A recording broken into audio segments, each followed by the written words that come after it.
Bueno, un último punto, perdón, no me pude contener y tengo que terminar la idea. Vamos a hablar finalmente de la noción de la universalidad de hermenéutica en Schleiermacher. Hablamos de universalidad por su aplicación, porque se puede aplicar en toda clase de expresión si está fijada por escrito en el lenguaje, ¿no? ¿Por qué? Porque no es lo mismo hablar que escribir. Cuando se escribe, lo que está fijado puede ser interpretado porque, por decir así, es definitivo, ¿no? Es decir, ya no puede ser modificado. Si el autor no pone una coma, no puede nadie intervenir el texto y colocarla ahí, so pena de caer en mala interpretación.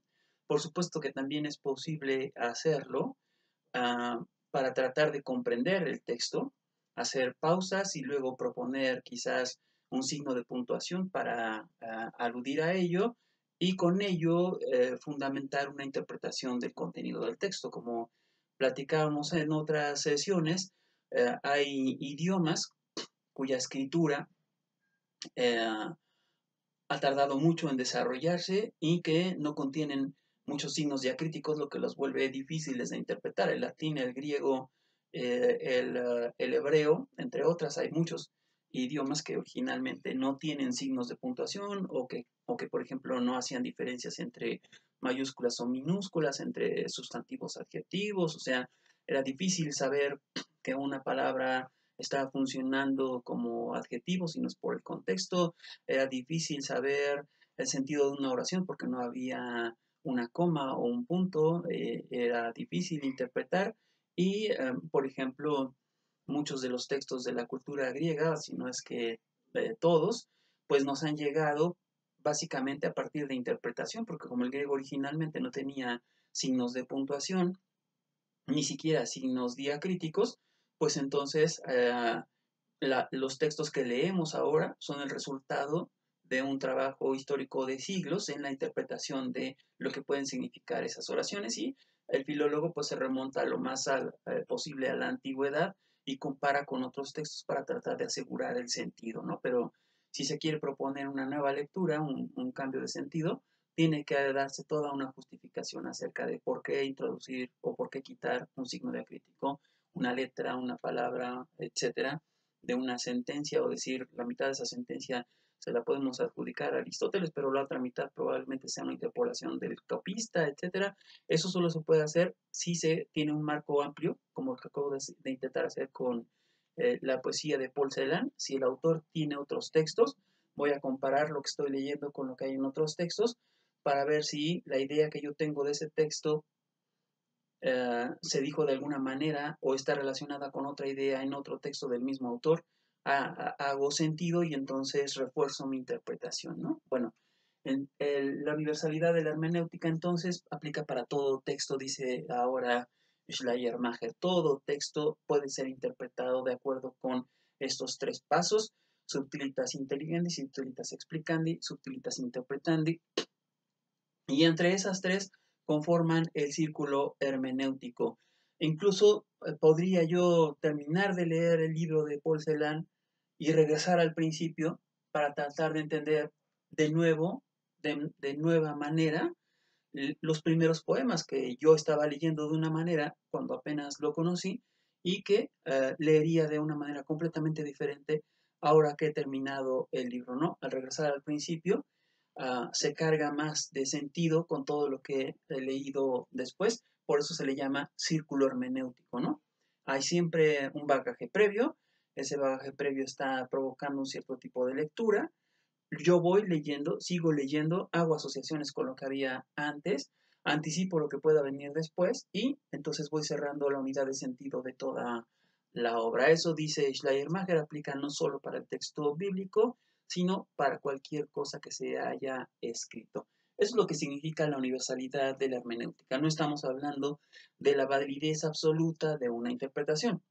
Estamos hablando del método interpretativo que puede aplicarse en todos los campos de la escritura, de lo que esté escrito, de lo que sea texto. Y si presumimos que las artes visuales de alguna manera son un código, es decir, eh, forman un lenguaje, forman un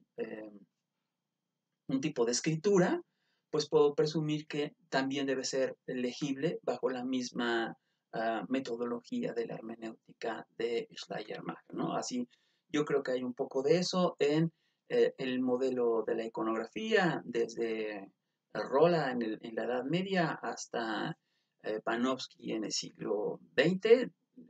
Todos ellos, creo yo, tienen un poco este marco de la interpretación bíblica como método de interpretación de lenguajes visuales, ¿no?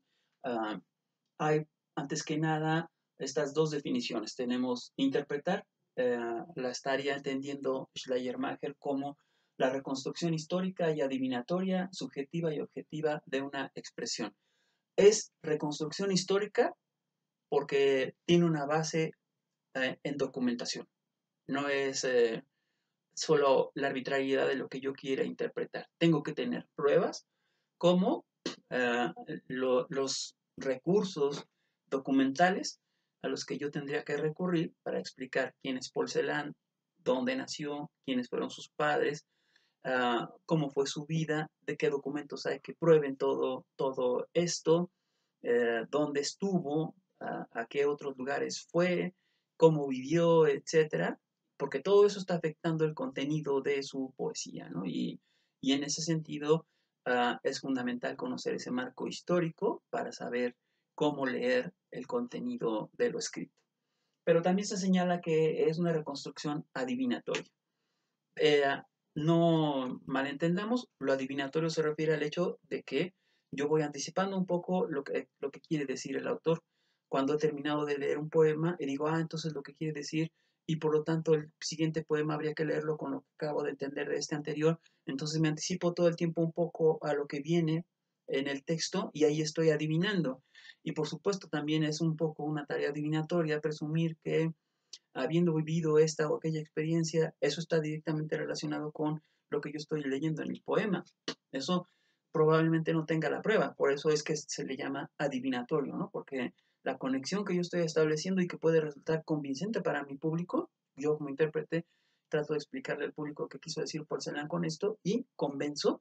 Eso quiere decir que tengo una comprensión del texto que aunque proviene de la adivinación, de una intuición, eh, tengo pruebas en el contenido de la obra y por eso es en parte objetiva y en parte subjetiva, ¿no? Es decir, fincada en pruebas, pero también en lo que llamamos aquí subtilitas. Por eso es importante el término, porque esta sutileza, esta delicadeza de la comprensión que debe uno tener para poder llegar al contenido, pues es fundamental para que se sepa qué está diciendo el autor, aunque falten pruebas, ¿sí? Aunque no todo sea demostrable, porque por supuesto no todo es demostrable en la interpretación.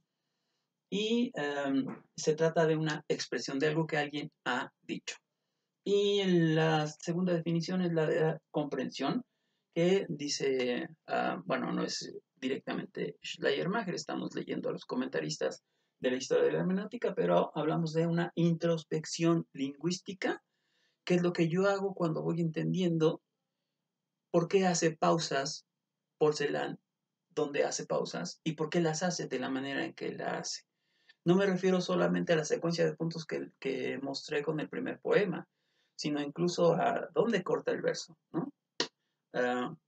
¿Qué extensión tiene cada verso? Es fundamental también en la comprensión del sentido, porque eso quiere decir que en cada verso hay una pausa y que esa pausa debe entenderse como parte de la reflexión del autor, es decir, parte de la sensibilidad interna y lo que quiere él darnos a saber cuando dice, escribo este verso, me detengo, ahora lo paso, la continuación lo pongo abajo, esta última línea quiero que sea una sola palabra, por ejemplo, esta clase de cosas hay que entender lo que significa desde el punto de vista espiritual o anímico, ¿no? No estoy en un terreno metafísico, estoy en un terreno de experiencia subjetiva, eso es lo que ya quiere decir, espero que lo quede entendido, lo psicológico, ¿no? No solo en el autor, también en el intérprete, este momento psicológico de la subtilitas intelligendi es fundamental, que yo lo sienta, lo experimente y lo viva como mío lo que el autor me está diciendo, significa que tengo la sutileza para reconocer la sutileza del autor. Y por eso se llama introspección, ¿no? Porque lo interiorizo y, por supuesto, en el autor está interiorizado, está completamente internalizado y se expresa en, la, en el texto, ¿no? Y a eso es a lo que llamamos el estilo. Entonces yo puedo reconocer, puedo distinguir sin tener que ver, solo escuchando, un poema de Paul Celan de uno de Baudelaire. Quizás me sea más difícil porque no soy ningún experto en los poetas malditos, quizás sea un poco más difícil distinguir entre Baudelaire y Rimbaud, por ejemplo, pero para mí, ¿no? Porque es seguro que quien tiene formación en esta tradición podría hacerlo con mayor facilidad por este bagaje previo, ¿no?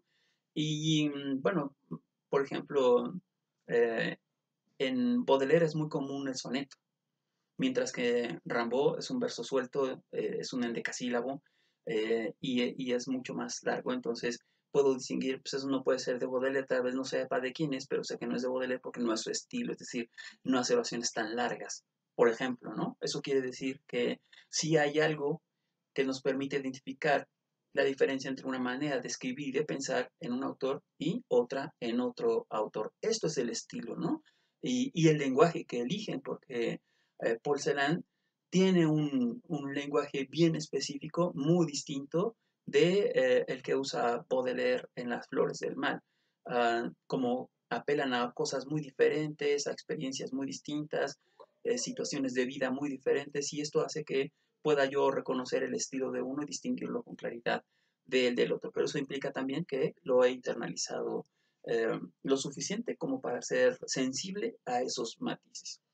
Y finalmente se señala en el texto de Jean Grondin sobre la hermenéutica de Schleiermacher todo lo que hay que presuponer en la hermenéutica, según Schleiermacher, leído por Grondin, es lenguaje. Es decir, no necesitamos más que lenguaje. Y no estoy hablando de léxico, ¿sí? No estoy hablando de las palabras que yo puedo usar, que reconozco en los textos, sino de las formas de expresión de las culturas a través del lenguaje. Porque aquí no habría otra manera. Para comprender a otro, tengo que conocer su lenguaje, todo su lenguaje, su forma de hablar, su forma de escribir, su forma de pensar, y todo esto se da lingüísticamente. Entonces es fundamental esta formación del lenguaje, no lingüística, porque lo lingüístico es como la parte más sistemática de eso, pero esto es más amplio. Por eso Gadamer, en lugar de hablar de lo lingüístico, va a hablar de la lingüisticidad para señalar todo este lenguaje que tiene que presuponerse en la hermenéutica. Bueno, con eso terminamos Schleiermacher. Espero que haya quedado suficientemente claro y nos vemos la próxima.